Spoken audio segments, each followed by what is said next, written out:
Hello students, I am Yogesh sir, your maths mentor. और आज हम लोग पढ़ने जा रहे हैं अर्थमेटिक प्रोग्रेशन।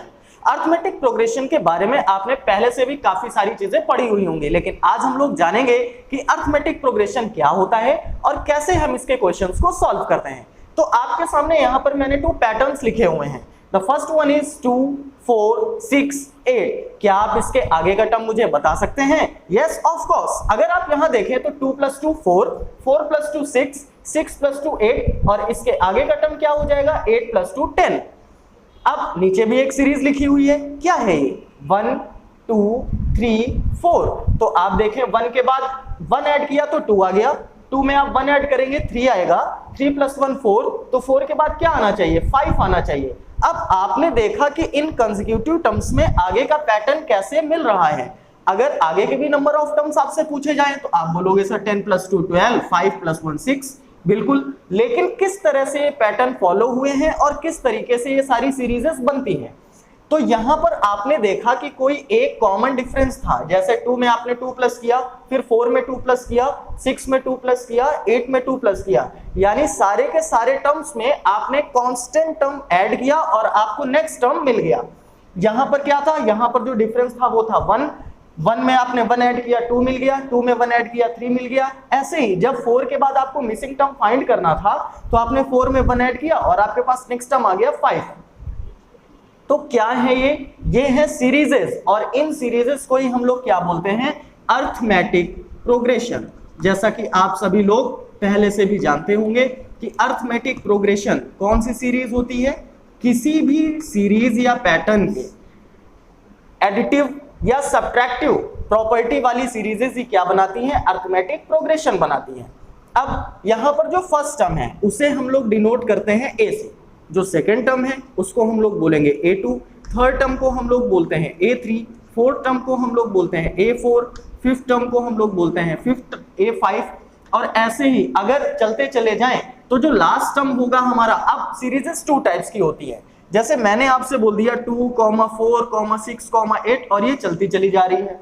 नेक्स्ट सीरीज अगर मैं आपसे बोल दूं 3 के बाद 6 के बाद 9 हो गया और ये कहीं पर जाके स्टॉप हो जा रही है। तो एक सीरीज ऐसी है जो कहीं पर जाके स्टॉप हो जा रही है और एक सीरीज ऐसी है जो कंटिन्यूअसली चलती जा रही है। तो ऐसी सीरीजेस जो स्टॉप हो जाती हैं उन्हें हम लोग बोलते हैं finite arithmetic progression. Finite arithmetic progression. और ऐसी सीरीजेस जो कंटिन्यूअसली चलती जाती हैं उन्हें हम बोलते हैं इनफाइनाइट अर्थमेटिक प्रोग्रेशन। अब देखिए, यहां से आपने ये पता किया कि फर्स्ट टर्म को A, सेकंड टर्म को A2, थर्ड टर्म को A3। तो इसी तरीके से यहां पर ये इनफाइनाइट AP जब चलती चली जा रही है तो आपको पता तो है नहीं लास्ट टर्म क्या होगा या मिड का कोई टर्म क्या होगा, तो उसके लिए हम लोग डिनोट करते हैं nth टर्म। क्या डिनोट करते हैं? nth term. अब ये nth टर्म आता कहां से है? आइए हम लोग इसके बारे में चर्चा करें। यहां पर वापस से आपको एक सीरीज दिख रही है, तो 2, 6, 10, 14। अब अगर मैं आपसे पूछ लूं कि यहाँ पर 4 टर्म्स तो गिवन है, अगर मैं आपसे पूछ लूं इसका 8th टर्म क्या होगा या 13th टर्म क्या होगा, तो आप क्या मुझे ये बता पाओगे? नहीं बता पाओगे। या हो सकता है आप 14 के बाद सारे के सारे टर्म्स काउंट करो कि 5th term, 6th term, 7th term, और ऐसे करते करते आप 13th टर्म में पहुंच जाओ और आप बता दो कि 13th टर्म क्या होगा। उसके लिए हमारे पास एक शॉर्ट अप्रोच होती है, एक फॉर्मूला होता है। तो अभी आपको बताया गया first term is known as A। What is common difference? The difference of succeeding term and its preceding term is known as common difference. इसका क्या मतलब हुआ? इसका ये मतलब हुआ कॉमन डिफरेंस। अगर हम सेकेंड टर्म में फर्स्ट टर्म माइनस कर दें या फिर थर्ड टर्म में सेकेंड टर्म माइनस कर दें या फिर फोर्थ टर्म में थर्ड टर्म माइनस कर दें, हम किसी भी टर्म में अगर उसके जस्ट पहले वाला टर्म माइनस करते हैं तो हमें जो वैल्यू मिलती है वो होती है कॉमन डिफरेंस की। अब अगर आपसे पूछ लिया गया find the 6th term, clear, तो आप कैसे पता करोगे? देखिए यहां पर आपने देखा कि जो फर्स्ट टर्म था वो आपको क्या मिल रहा है? 2 मिल रहा है। अब अगर मैं आपसे पूछूं कॉमन डिफरेंस क्या हो जाएगा, तो सक्सीडिंग टर्म में प्रीसीडिंग टर्म लेस करिए, तो 6 - 2, D की वैल्यू हो गई आपके पास 4। अब देखिए ये कहां से आया है? 2, ठीक है, ये तो A हो गया। 6 ये कहां से आया है? 2 + 4 यानी A + D से आया है कि नहीं आया? इसी तरीके 10 कहां से आया है? 2 + 2 × 4, 4 × 2 = 8, 8 + 2 10। ये कहां से आया है? A + 2D से आया है। इसी तरीके नेक्स्ट टर्म गिवन है 14, 14 कहां से आया होगा 2 + 3 × 4, 4 3 12 + 2 14, ये क्या है a + 3d। तो आपने देखा कि जो फर्स्ट टर्म था वो सबसे पहले सिर्फ a से आएगा, सेकंड टर्म यानी a2 वो कहां से आ रहा है a + d से आता है a2, थर्ड टर्म 10 क्या था थर्ड टर्म था, ये कहां से आ रहा है a + 2d से। इसी तरीके 14 था आपके पास फोर्थ टर्म, ये कहां से आ रहा है a + 3d से। तो अब अगर आपसे पूछा जाए a5 क्या हो जाएगा तो आप बताओगे कि फोर्थ टर्म a + 3d था, तो फिफ्थ टर्म क्या हो जाएगा a + 4d हो जाएगा या नहीं हो जाएगा। और अगर आपसे कहा जाए फाइंड द फिफ्थ टर्म तो आप क्या करोगे, a की वैल्यू क्या है 2, 4 × d की वैल्यू क्या है 4, 4 4 16 + 2 18, तो आपका फिफ्थ टर्म आपको मिल जाएगा 18। इसी तरीके से अगर आपसे पूछा जाए nth टर्म क्या होगा an, अगर ये 5 है तो यहां पर आप 4d ले रहे हो, तो अगर n है तो इसका फॉर्मूला क्या हो जाएगा a + n - 1d, और यही हमारे लिए nth टर्म का फॉर्मूला हो जाता है। तो अभी तक आपने पढ़ा फर्स्ट टर्म क्या है, फिर आपने पढ़ा कॉमन डिफरेंस क्या है, और अभी आपने जाना कि nth टर्म का फॉर्मूला क्या होता है। अब हम लोग कुछ क्वेश्चंस करेंगे और उन क्वेश्चन से हम लोग समझते हैं कि एपी के क्वेश्चंस कैसे सॉल्व किए जाते हैं। अब सबसे पहला जो क्वेश्चन है उसमें आपसे पूछा गया कि क्या ये टर्म्स एपी फाइंड करेंगे।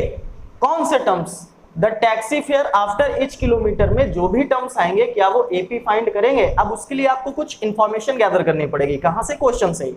When the fare is Rs15 for first kilometre and Rs8 for each additional kilometre. तो मैंने आपसे कहा कि अभी आप 1 किलोमीटर गए, फिर आप 2 किलोमीटर गए, फिर आप 3 किलोमीटर गए और फिर आप 4 किलोमीटर गए, क्लियर। अब ₹15 फॉर द फर्स्ट किलोमीटर, यानी ये तो आपको देना ही देना है। तो जो फर्स्ट किलोमीटर था उसके लिए आपने कितना पे कर दिया, ₹15 पे कर दिया। अब जो सेकंड किलोमीटर आएगा तो वो तो एडिशनल हो गया ना आपके लिए, ₹8 आपको एक्स्ट्रा देने होंगे उसके लिए, तो 15 तो पे करने थे और उसके बाद आपने ₹8 एक्स्ट्रा पे किए, तो 15 + 8 कितना हो गया 23, ये हो गया आपके लिए सेकंड किलोमीटर का चार्ज। अब थर्ड किलोमीटर में ये 23 तो आप पे करोगे ही क्योंकि 2 किलोमीटर तो आप चल चुके हो। अब उसके बाद ₹8 फिर से आपको एक्स्ट्रा पे करना होगा for the consecutive distance of third kilometre, तो ये हो गया 23 + 8 और ये आपके लिए कितना आ गया 31। For the fourth kilometre 3 kilometre तक की तो डिस्टेंस आपने ट्रेवल कर ली, यानी 31 तो आप पे कर चुके हैं अब तक। अब जब आप 4th किलोमीटर ट्रेवल करोगे तो उसके लिए फिर से आपको ₹8 पे करने होंगे, तो ये कितना हो गया 39 हो गया। अब अगर आप इन सारे टर्म्स को देखें तो फर्स्ट टर्म क्या आ गया 15, सेकेंड टर्म क्या आ गया 23, थर्ड टर्म क्या आ गया 31, फोर्थ टर्म क्या आ गया 39 एंड सो ऑन। जैसे जैसे आप डिस्टेंस ट्रेवल करते जाओगे वैसे वैसे आपको एडिशनल चार्जेस देने होंगे। तो अब आप यहां पर देखो क्या ये टर्म्स एपी फॉर्म कर रहे हैं, तो यहां पर अगर आप डी फाइंड करो कहां से a2 - a से, तो 23 - 15 8, सही है। अगर आप यहां से a फाइंड करोगे तो भी 8 आएगा और यहां से फाइंड करोगे तो भी 8 आएगा। आपने देखा कि इन सारे के सारे टर्म्स में कॉमन डिफरेंस सेम है, तो ये सारे के सारे टर्म्स एपी फॉर्म कर रहे हैं। दीज टर्म्स फॉर्म्स एपी, तो ये हुआ आपको एपी आइडेंटिफाई करने का टर्म।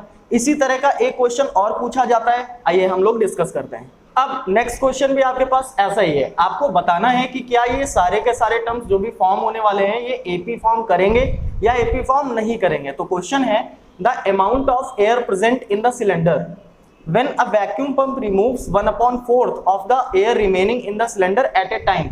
यानी आपके पास एक सिलेंड्रिकल टैंक है, अब जब भी आप वैक्यूम पंप से एयर रिलीज करते हो तो 1/4 पार्ट एयर रिलीज हो जाती है। अब उसके बाद जो भी एयर उसमें बची, दोबारा से जब आप वैक्यूम पंप से एयर रिलीज कराओगे तो जो रिमेनिंग एयर का पार्ट है उसका 1/4 बाहर जाएगा।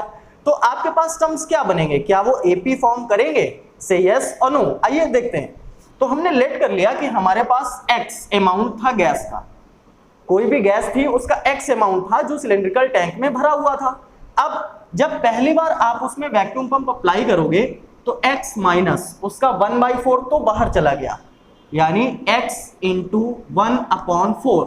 जब आप इसको सॉल्व करोगे तो क्या आएगा x माइनस x/4, तो ये वैल्यू आपके पास आ गई 3x/4। अब फर्स्ट टर्म x था, जब आपने first time vacuum pump apply किया तो आपके पास एयर कितनी बच गई, 3x/4। अब जब आप इस पे दोबारा से एयर पंप अप्लाई करोगे तो जो रिमेनिंग एयर का पार्ट है उसका 1/4 कम होगा, तो थर्ड जो बनेगा आपके पास टर्म वो क्या बनेगा, 3x/4 तो रिमेनिंग पार्ट है। अब 3x/4 × 4 तो ये हो गया 3x/16, इतना रिलीज हो गया।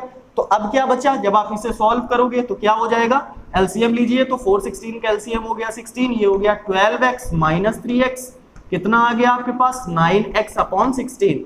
अब आप ध्यान से देखिए, फर्स्ट टर्म क्या था, ये था x, यहां आपने नोट डाउन कर लिया। सेकेंड टर्म क्या आ गया, सेकेंड टर्म आ गया 3x/4। थर्ड टर्म क्या आ गया, थर्ड टर्म आ गया आपके पास 9x/16। ऐसे ही आप आगे के भी कंसेक्यूटिव टर्म्स फाइंड कर सकते हो। अब आपको क्या देखना है, कॉमन डिफरेंस। अगर कॉमन डिफरेंस सेम आएगा तो ये टर्म्स एपी फॉर्म करेंगे, अगर कॉमन डिफरेंस सेम नहीं आएगा तो ये टर्म्स एपी फॉर्म नहीं करेंगे। तो जब आप इन दोनों से कॉमन डिफरेंस फाइंड करेंगे तो क्या हो जाएगा, 3x/4 - x, तो यहां से आ गया -x/4, ये हो गया कॉमन डिफरेंस। जब आपने a2 - a कराया, अब आप a3 - a2 कराओ तो क्या आएगा, 9x/16 - 3x/4, तो यहां से क्या हो जाएगा, यहां से भी आपको एलसीएम लेना पड़ेगा, तो ये आएगा 9x - 12x/16, तो यहां से वैल्यू निकल के आएगी -3x/16। देखिए ये -3x/16 है, ये -x/4 है, दोनों के दोनों कॉमन डिफरेंस बिल्कुल भी मैच नहीं हो रहे हैं। अगर कॉमन डिफरेंस सेम नहीं होगा तो वो टर्म्स एपी भी फॉर्म नहीं करेंगे, यानी ये सारे के सारे टर्म्स जो बन रहे हैं ये एपी फॉर्म नहीं करेंगे, यही तो पढ़ाया गया है आपको। अब जैसे देखिए हमारा यूट्यूब चैनल है, नंबर ऑफ सब्सक्राइबर्स अब डेली टू डेली इंक्रीज हो रहे हैं। अब अगर मान लिया मैंने कि 200 subscribers in a day increase हो रहे हैं तो वो टर्म्स एपी फॉर्म करेंगे, लेकिन जब वही एक इरेगुलर वे होगा, यानी आज 200 कल 300 परसों 400, तो क्या होगा, क्या वो टर्म्स एपी फॉर्म करेंगे, नहीं, वो टर्म्स एपी फॉर्म नहीं करेंगे। तो आपको भी एपी फॉर्म नहीं करानी है, लेकिन अगर अभी तक आपने हमारे चैनल को सब्सक्राइब नहीं किया है तो बिल्कुल बहुत तेजी के साथ जाइए और इस चैनल को सब्सक्राइब करिए। हम लोग चलते हैं आगे के क्वेश्चंस में। अभी तक आपको मैंने पढ़ाया कि कैसे टर्म्स एपी फॉर्म करते हैं और कैसे नहीं करते हैं। एक क्वेश्चन आपके लिए, मैं आपसे कह रहा हूं कि मेरे पास एक खेत है, ये देखिए ये मेरा खेत है, यहाँ पे मैं अपनी पुदीने की खेती करता हूँ, ठीक है। अब मैं क्या करता हूं, जब फर्स्ट टाइम मैं इसमें पानी लगाता हूं, खेत में फसल को ग्रो कराने के लिए आपको पानी देना होता है ना, जब फर्स्ट टाइम मैं यहां पर पानी देता हूं तो मैं आधा खेत भरता हूं। दूसरी बार जब मैं इसमें पानी देता हूं तो मैं जितना बचा उसका आधा भरता हूं, और तीसरी बार जब मैं इसमें पानी देता हूं तो अब जो रिमेनिंग पार्ट बचा मैं उसका आधा भरता हूं। तो अब आप बताओ क्या ये टर्म्स एपी फॉर्म करते हैं? तो आप लोग कमेंट बॉक्स में जाके अपना कमेंट करिए और बताइए क्या ये टर्म्स एपी फॉर्म कर रहे हैं। 1 बाय 1 मेरा आंसर सभी को मिलता रहेगा। तो अब हम लोग चलते हैं, अब जो नेक्स्ट क्वेश्चन आपके सामने आपको दिखाई दे रहा है, अब क्वेश्चन आपको दिखाई दे रहा है, right first 4 terms of an AP. AP का आपके पास फर्स्ट टर्म गिवन है, कॉमन डिफरेंस गिवन है, और आपसे कहा गया है कि आपको फर्स्ट 4 टर्म्स फाइंड करने हैं। तो अगर ए और डी गिवन है तो आप क्या करोगे, फर्स्ट 4 टर्म्स क्या होंगे, ए होगा, A2 होगा, A3 होगा एंड A4 होगा, यही तो होंगे फर्स्ट 4 टर्म्स। और थोड़ी देर पहले अभी हम लोगों ने डिस्कस किया है कि फर्स्ट टर्म तो हमारा वही रहता है जो A है, लेकिन A2 अगर आपको फाइंड करना हो तो कहां से आएगा, A + D से आएगा। A3 अगर आपको फाइंड करना हो तो कहां से आएगा, A + 2D से आएगा। और A4 फाइंड करना हो तो कहां से आएगा, A + 3D से आएगा। अभी थोड़ी देर पहले हम लोगों ने डिस्कस किया है। तो अब A की वैल्यू भी आपके पास है, D की वैल्यू भी आपके पास है। तो अगर हम लोग फर्स्ट क्वेश्चन को सॉल्व करें तो क्या होगा, A 10 है, D 10 है, तो फर्स्ट टर्म तो हो गया आपके पास A की वैल्यू 10। सेकंड टर्म क्या हो जाएगा, A + D यानी 10 + 10। थर्ड टर्म क्या हो जाएगा आपके लिए, थर्ड टर्म हो जाएगा A + 2 × D, ये हो गया थर्ड टर्म। फोर्थ टर्म क्या हो जाएगा, A + 3 × D, ये हो गया फोर्थ टर्म। आप सॉल्व करिए तो फर्स्ट टर्म हो गया 10, सेकेंड टर्म हो गया 20, थर्ड टर्म हो गया 10 to the 20 + 10 30, फोर्थ टर्म हो गया 30 + 10 40। ये हो गए आपके first 4 consecutive terms on FE if A = 10, D = 10। अब ये है सेकंड क्वेश्चन, ये है थर्ड क्वेश्चन। A की वैल्यू -2 है, D की वैल्यू 4 है। A + D, A + 2D, A + 3D are the 4 consecutive terms. Same question third है, तो फर्स्ट वाला मैंने आपको बताया है और सेकंड और थर्ड आपको सॉल्व करना है खुद से। जब आप खुद से प्रैक्टिस करोगे तभी तो आपको आएगा। देखिए टीचर क्या कर सकते हैं आपके लिए, टीचर आपको मार्गदर्शन दे सकते हैं, यानी ये मार्गदर्शन है, लेकिन रास्ता दिखाने के बाद चलना तो आपको खुद पड़ेगा ना। तो सेकंड और थर्ड क्या है, जब आप खुद चलोगे तब आपको पता चलेगा कि उस रास्ते में कितने पत्थर हैं और उनको किनारे करके कैसे आपको आगे जाना है। तो सेकंड और थर्ड क्वेश्चन खुद से सॉल्व करेंगे। चलते हैं हम लोग नेक्स्ट टाइप के क्वेश्चंस में। अब एक क्वेश्चन हम लोग साथ में करने वाले हैं, तो आप अपना कॉपी और पेन उठा लो और मेरे साथ ही इस क्वेश्चन को सॉल्व करो। जैसे अभी मैंने जो भी क्वेश्चंस कराए उसी का डेरिवेटिव क्वेश्चन है ये। अब मैंने आपके सामने दे दिया 3, 6, 9 एंड ऐसे ही सो ऑन। अब मैंने आपसे पूछा कि इसका फिफ्थ टर्म क्या होगा, तो आपने बोला सर 3, 6, 9 है, उसके बाद आ जाएगा 12 और उसके बाद आ जाएगा 15, ये हो गया फिफ्थ टर्म। लेकिन अब अगर मैं आपसे पूछूं इसी का 21st टर्म क्या होगा, तो 21st टर्म के लिए क्या आप 21st टर्म काउंट करोगे? तो थोड़ी देर पहले हम लोगों ने फॉर्मूला सीखा क्या, an, और an क्या सीखा था हम लोगों ने, a plus n minus 1d, यही सीखा था या नहीं सीखा था? तो AP सेम है 3, 6, 9, 12, 15 और आपको फाइंड करना है इसी का 21st टर्म। आपको इसी AP का 21st टर्म फाइंड करके लाना है। तो ये 21 क्या है, ये n की वैल्यू हुई ना 21, यानी n इज इक्वल्स टू 21, तभी तो 21st टर्म आएगा। a की वैल्यू अगर आप इस AP से देखें तो a की वैल्यू हो गई आपके पास 3 और d की वैल्यू देखें तो d कहां से आएगा, succeeding term minus preceding term, तो 6 माइनस 3 कॉमन डिफरेंस भी कितना हो गया, 3 हो गया।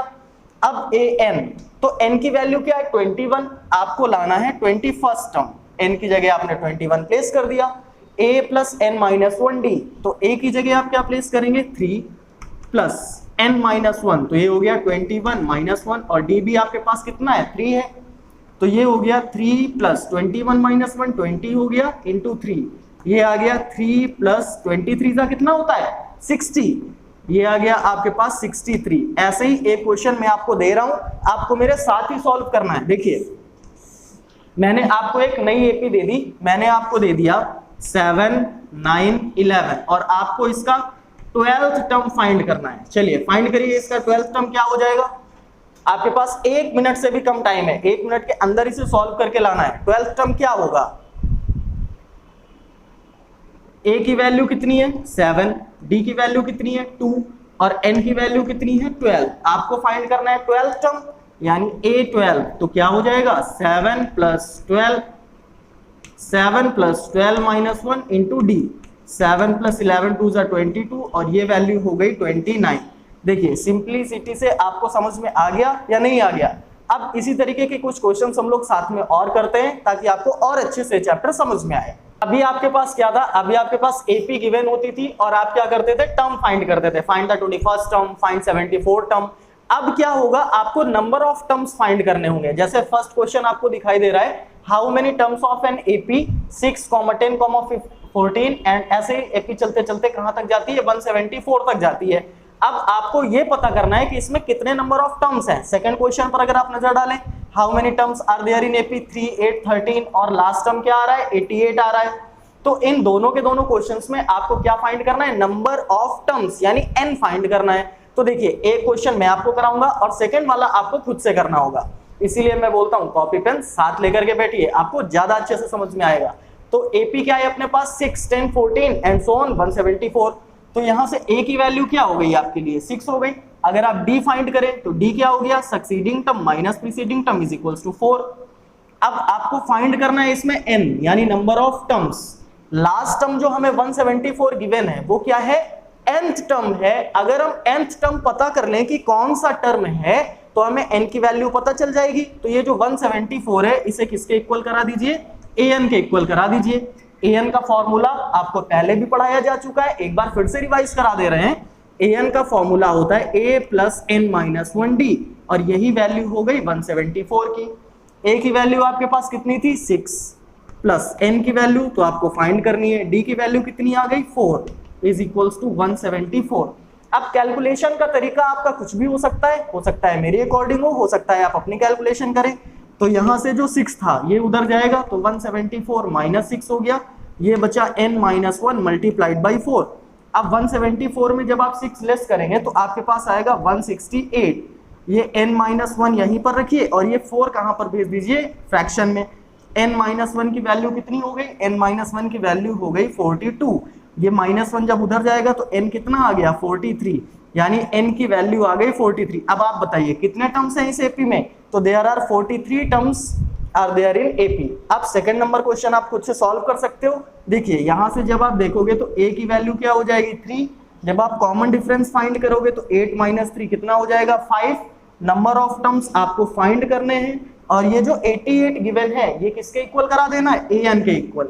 an के इक्वल आप करा देंगे 88 और an में आप फॉर्मूला ओपन कर देंगे किसका, a + n - 1 d का।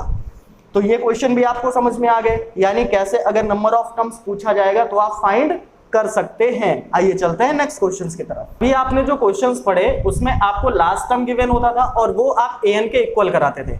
वैसे ही सिमिलर क्वेश्चंस कुछ एक्स्ट्रा भी पूछे जाते हैं जहां पर आपको कोई एक स्पेसिफाइड टर्म गिवन होगा। अब देखिए क्वेश्चन क्या है, which term of the AP 3, 8, 13, 18 is 88। अब आपसे पूछा गया है कि ये जो गिवन एपी है इसका कौन सा टर्म 88 होगा। तो जो भी गिवन टर्म है उसे आप क्या कराओगे, an के इक्वल कराओगे और n की वैल्यू फाइंड करोगे। अभी जो क्वेश्चंस आपने सॉल्व किए वहां पर आपको number of terms in AP find करना था और यहां पर आपको ये बताना है कि 88 इस एपी का कौन सा टर्म होगा। तो जरा एपी पे नजर डालिए, a की वैल्यू क्या हो गई आपके लिए 3 हो गई, d की वैल्यू क्या हो जाएगी succeeding term minus preceding term, तो 8 - 3 वैल्यू कितनी हो गई 5। n की वैल्यू आपको पता करनी है और 88 ये हो गया आपके लिए nth टर्म।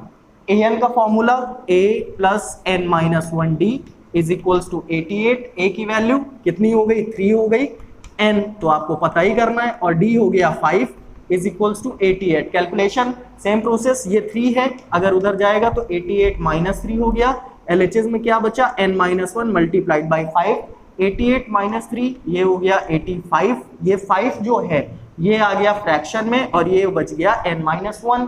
तो n-1 इज इक्वल्स टू 85/5 कितना होता है 17। -1 जब उधर जाएगा तो क्या हो जाएगा n is equals to 18, n की वैल्यू आ गई 18।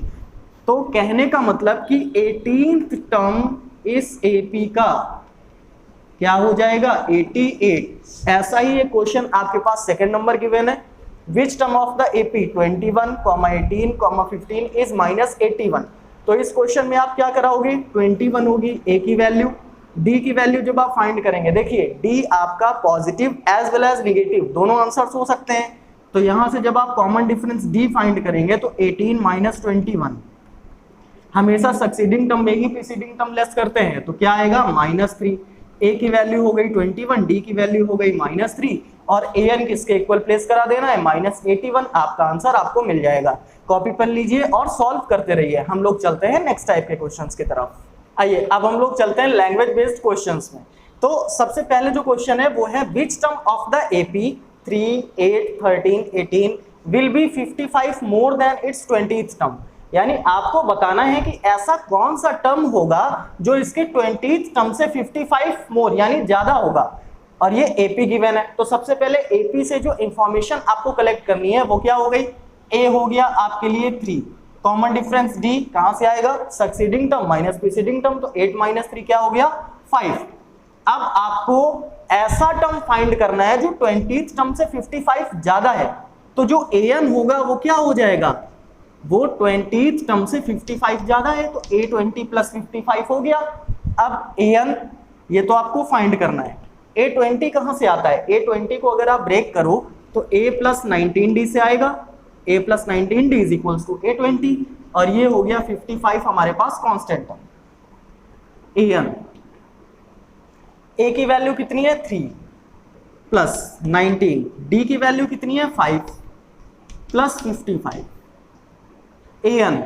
देखिए अब आपको पता करना है विच टर्म यानी n की वैल्यू। अब धीरे से आप a को भी प्लेस ओपन कर दीजिए, तो ये हो गया a + n-1d, तो ये हो गया 3 + 95 + 55। a की वैल्यू कितनी है 3, n तो आपको पता करना है, d की वैल्यू कितनी हो गई 5। जब आप इसे ऐड करेंगे तो 95 + 55 कितना हो गया 150, 150 + 3 153। फिर से कैलकुलेशन, ये 3 उधर जाएगा लेस हो जाएगा तो 153 - 3, यहां से आ गया 5 × n-1 n-1 की वैल्यू कितनी हो जाएगी 153 माइनस 3 150 और ये 5 चला गया फ्रैक्शन में, तो n-1 की वैल्यू कितनी हो गई 150/5 150/5 कितना हो गया 30, तो n की वैल्यू कितनी हो गई 31, यानी 31st टर्म ऐसा टर्म होगा जो 20th टर्म से 55 ज्यादा होगा। आई होप ये क्वेश्चन आपको समझ में आ गया होगा। सबसे पहले हम लोगों ने क्या किया, nth टर्म को इक्वल कराया किसके 55 प्लस a20 यानी 20th टर्म के, और फिर दोनों तरफ हमने सॉल्व कर दिया और हमारे पास आ गया कि 31st टर्म ही वो टर्म होगा जो पूछा गया है। क्लियर हो गई बात। अब हम लोग चलते हैं नेक्स्ट क्वेश्चन की तरफ। अब ये जो क्वेश्चन है आपके सामने, the fourth term of an AP is 11, यानी किसी भी एपी का जो फोर्थ टर्म है वो 11 गिवन है। Sum of fifth and seventh term of this AP is 34, fifth and seventh term का जो सम है वो 34 है और आपको फाइंड क्या करना है, कॉमन डिफरेंस। कॉमन डिफरेंस आपको फाइंड करना है। तो देखिए सबसे पहले fourth term of an AP is 11, किसी भी एपी का जो फोर्थ टर्म है वो कितना है 11 है। तो फोर्थ टर्म आता कहां से है, फोर्थ टर्म आता है a प्लस 3d से, तो ये हो गया a plus 3d is equals to 11, equation number 1। अब इसके आगे जो इंफॉर्मेशन है उसे कलेक्ट करिए। फिफ्थ एंड सेवंथ टर्म का सम कितना है 34, तो फिफ्थ टर्म क्या हो गया a5, सेवंथ टर्म क्या हो गया a7 और इनका सम कितना हो गया 34। जब आप इसे सॉल्व करेंगे तो a5 कहां से आया होगा a प्लस 4d से, a7 कहां से आया होगा a प्लस 6d से, और ये हो गया 34। a प्लस a कितना हो गया 2a, ये 4d ये 6d कितना हो गया 10d, और ये हो गया 34। तो ये हो गया a, ये हो गया 5d और ये हो गया 17। ये 2a प्लस 10d 34 था, यहां से आपने 2 कॉमन लिया तो a plus 5d is equals to हो गया 17। ये हो गया इक्वेशन नंबर 2। ये हो गया फर्स्ट नंबर इक्वेशन, ये हो गया सेकंड नंबर इक्वेशन। अब दोनों में a के कोफिशिएंट्स क्या है, इक्वल हैं। तो जब कोफिशिएंट्स इक्वल होते हैं तो लीनियर इक्वेशन में आपको पढ़ाया गया है कि दोनों के दोनों जो इक्वेशन है उन्हें क्या कर दिया जाता है, सब्ट्रैक्ट कर दिया जाता है। तो यहां पर आप कर दीजिए सब्ट्रैक्ट इक्वेशन 1 फ्रॉम इक्वेशन 2। तो इक्वेशन 2 क्या लिखा हुआ है, a plus 5d is equals to 17। Equation 1 क्या लिखा है, a plus 3d is equals to 11। जब आप प्लेस करोगे तो साइन चेंज हो जाएंगे, a से a तो कैंसिल हो गया, 5d माइनस 3d कितना हो गया 2d, और 17 माइनस 11 हो गया 6। 2d इज इक्वल्स टू 6, तो d की वैल्यू आपके पास कितनी आ गई 6/2 इज इक्वल्स टू 3। तो कॉमन डिफरेंस आपको फाइंड करना था, कॉमन डिफरेंस आपने फाइंड कर लिया। कॉमन डिफरेंस ही फाइंड करना, ये मत करने लगना कि दो लोगों में आप डिफरेंस फाइंड करने लग जाओ कि तुम मोटे हो तुम पतले हो, ठीक है। चलिए अब हम लोग चलते हैं अगले क्वेश्चन की तरफ।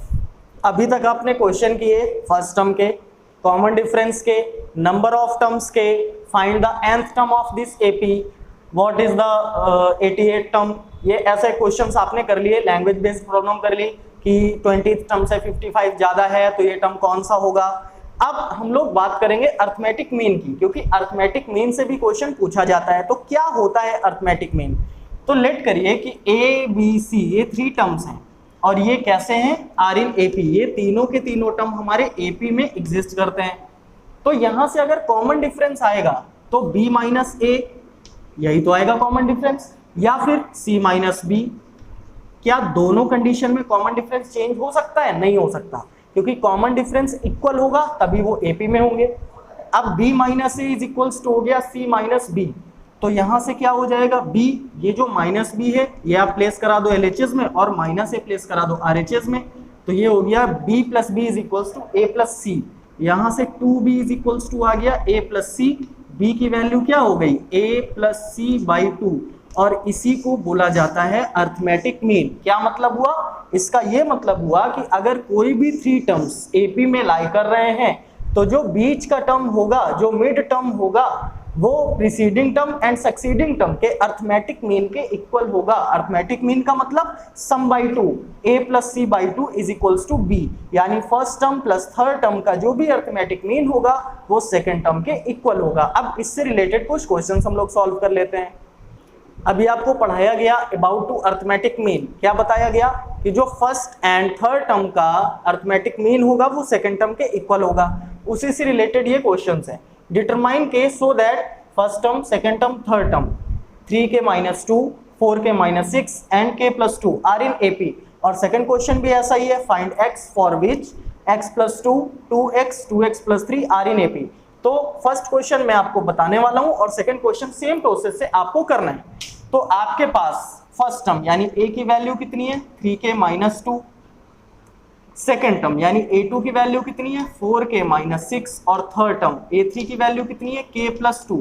तो अभी जो आपने पढ़ा कि सेकेंड टर्म किसके इक्वल होता है फर्स्ट एंड थर्ड के अरिथमेटिक मीन के, तो सेकेंड टर्म क्या हो गया 4k minus 6 किसके इक्वल हो जाएगा फर्स्ट टर्म यानी 3k minus 2 plus third term यानी k plus 2, इनका अरिथमेटिक मीन यानी सम करके अपॉन 2 करा दीजिए। तो 4k minus 6 ये लिखा हुआ है, 3k plus k 4k हो गया, माइनस 2 plus 2 कैंसिल हो गया, 4k by 2 4k minus 6 is equals to 2k, 2k आप ट्रांसपोज कर दीजिए, 4k minus 2k 6 ट्रांसपोज कर दीजिए, 2k की वैल्यू हो गई 6 और k की वैल्यू कितनी हो गई 3। जब आप इसको सॉल्व करेंगे तो 2 आ जाएगा फ्रैक्शन में, k इज इक्वल्स टू आ गया 3। सेम इसी प्रोसेस से आपको सेकंड नंबर क्वेश्चन भी सॉल्व कर लेना है। प्रोसेस क्या है, प्रोसेस ये है कि देयर आर 3 कॉन्स्टिट्यूटिव टर्म्स और सेकेंड टर्म जो होगा वो first term and third term के अरिथमेटिक मीन के इक्वल होगा और यहीं से आपको किसी भी वेरिएबल की वैल्यू फाइंड करने के लिए दे दी जाएगी। अगर आप यहाँ पर देखें तो देखिए इन शॉर्ट ये जो 2x होगा वो कहाँ से आएगा x plus 2 plus 2x plus 3 by 2 से, और ये आपको खुद से सॉल्व करना है। क्लियर। अब हम लोग जो ये देखिए इस वीडियो ये जो एपी टॉपिक है ये काफी ब्रॉड टॉपिक है और अगर मैं छोटे में पढ़ाऊंगा तो आपको समझ में नहीं आएगा, तो इस वीडियो को हम लोग स्प्लिट करते हैं 2 पार्ट्स में। तो पार्ट 1 हमारा यहीं तक था, अब हम लोग पार्ट 2 की बात करेंगे और उसमें हम लोग ये बात करेंगे कि कैसे जब 3 टर्म सिलेक्ट करने होते हैं या 4 टर्म सिलेक्ट करने होते हैं तो हम कौन कौन से टर्म सिलेक्ट करते हैं, और जब हमें सम फाइंड करना होता है तो हमें कौन सा फॉर्मूला अप्लाई करना चाहिए और कहां पर कौन सी अप्रोच अप्लाई करनी चाहिए। तब तक के लिए आप इस फर्स्ट टर्म में जितने भी क्वेश्चंस आपको पढ़ाए गए हैं उससे रिलेटेड सारे के सारे क्वेश्चन सॉल्व करिए और कमेंट बॉक्स में अपना एक प्यारा सा कमेंट जरूर दे दीजिएगा। आपके जो भी दोस्त हैं जो भी मिलने वाले हैं उन सभी से हमारा ये वीडियो शेयर करिए, लाइक करिए और सब्सक्राइब करने को बोलिए। Thank you.